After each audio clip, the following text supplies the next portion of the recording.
এটা চিপস, এটাই আপনার বাচ্চারা খাওয়াচ্ছেন। দেখছেন কিভাবে জ্বলতেছে, দেখুন প্রমাণ দেখুন। এই যে খুবই খারাপ লাগছে যে আমার বাচ্চার ক্ষতি তো আমি নিজেই করলাম, জ্বলার পরে এই জিনিসগুলা বেরিয়েছে। তাই আসলে আমরা যে আমাদের বাচ্চাদেরকে বিষ খাওয়াচ্ছি এটা মানে কতটুকু সত্যি এটা আজকে আপনাদেরকে দেখানোর চেষ্টা করবো। আমি একটা ইউটিউবে ভিডিও দেখে আমি অবাক হয়ে গেলাম। আর এই ছোট্ট একটা বাচ্চা, আসলে আমার বাচ্চাটা পর্যন্ত এই চিপসগুলা খাই অসুস্থ হয়ে গেছে। এরা দেখলে লোভ সামলাতে পারে না, কেন এরা তো বুঝে না, এরা অবুঝ। কিন্তু আমরা জেনে শুনে বাবা মারা বাচ্চাদের ক্ষতি করি। ধরো আব্বু এগুলো খায় না, এগুলাতে আক্কা আছে, এগুলা খাবা না। হ্যাঁ, কেন বলছি যে এই চিপসগুলা বাচ্চাদের জন্য ক্ষতিকারক আমি দেখাচ্ছি কি কারণে এই চিপসগুলা ক্ষতিকারক এটা দেখুন। এই দেখুন, দেখানোর চেষ্টা করতেছি। এটা চিপস, এটাই আপনার বাচ্চারা খাওয়াচ্ছেন, আমার বাচ্চারা আমি খাওয়াচ্ছি। ঠিক আছে, যাদের ছোট বাচ্চা আছে তারা মানে এটা তো খাওয়াচ্ছেন, এটা মানে কেউ বলতে পারবেন না যে না আমার বাচ্চারা আমি খাওয়াই নেই, অবশ্যই খাওয়াচ্ছেন।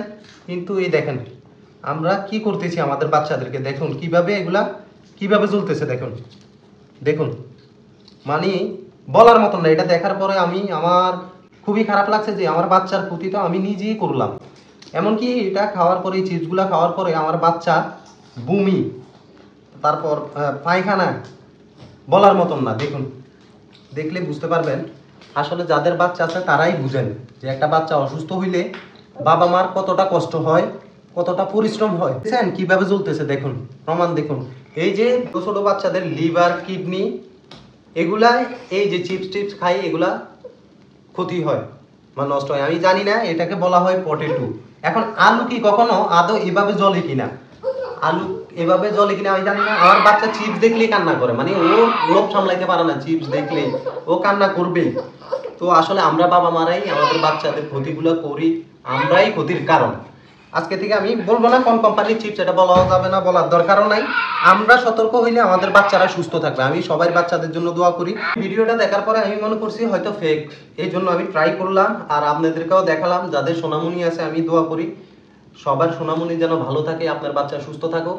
তো আমাদের বাচ্চাদেরকে সুস্থ রাখার দায়িত্ব হচ্ছে আমাদের। আর আল্লাহ তাআলা হয়তো রোগ অসুস্থতা হচ্ছে আল্লাহ তাআলার উপরে, কিন্তু তারপরও আমরা কিছু কিছু কাজ করি নিজেই কি রোগ ডাকি। যেমন আমাদের বাচ্চাদেরকে বিভিন্ন ধরনের বাইরের খাবার খাওয়াই, আসলে এগুলোতে কেমিক্যাল থাকে বিভিন্ন, মানে কি বলবো, যে কেমিক্যালগুলো ইউজ করে ওই কেমিক্যালগুলো খাইলে হয়তো লিভার নষ্ট হয়ে যায়, কিডনি নষ্ট হয়ে যায়। মনে করেন ছোট বাচ্চাদের লিভার কিডনি ছোট ছোট, বা ওদের ওরকম নিতে পারে না, ওদের লিভার কিডনি নিতে পারে না। তো এগুলো খাওয়াই আমরা কি করি আমাদের বাচ্চাগুলোরে আমরাই ক্ষতিতে পালাই, মানে রোগের দিকে ঠেলে দিই আর কি। তো এই দেখুন জ্বলার পরে এটার অবস্থা কি হয়েছে, দেখুন পুরা কালো হয়ে ছাই হয়ে গেছে। এই দেখেন এটা থেকে কি বেরিয়েছে, এগুলো কি দেখুন, এই যে এগুলা দেখতে পারতেছেন, হয়তো ক্যামেরাতে ভালো করে বোঝা যাচ্ছে। দেখছেন জ্বলার পরে এই জিনিসগুলা বেরিয়েছে। তাইলে আলু থেকে কখনো এগুলা বাইর হবে আমি জানি না, আমার তো ধারণা নাই। আমরা যদি মানে সতর্ক হই তাহলে আমাদের বাচ্চাগুলো সুস্থ থাকবে, ওরা ভালো থাকবে। কেন ওরা তো আর বুঝতেছে না কোন জিনিসটা খাইলে ওদের ক্ষতি হবে, কোন জিনিসটা খাইলে ওদের জন্য ভালো হবে। তো আমরাই সতর্ক হওয়া লাগবে, বাবা মারা সতর্ক হইলে আমাদের বাচ্চারা সুস্থ থাকবে, ভালো থাকবে।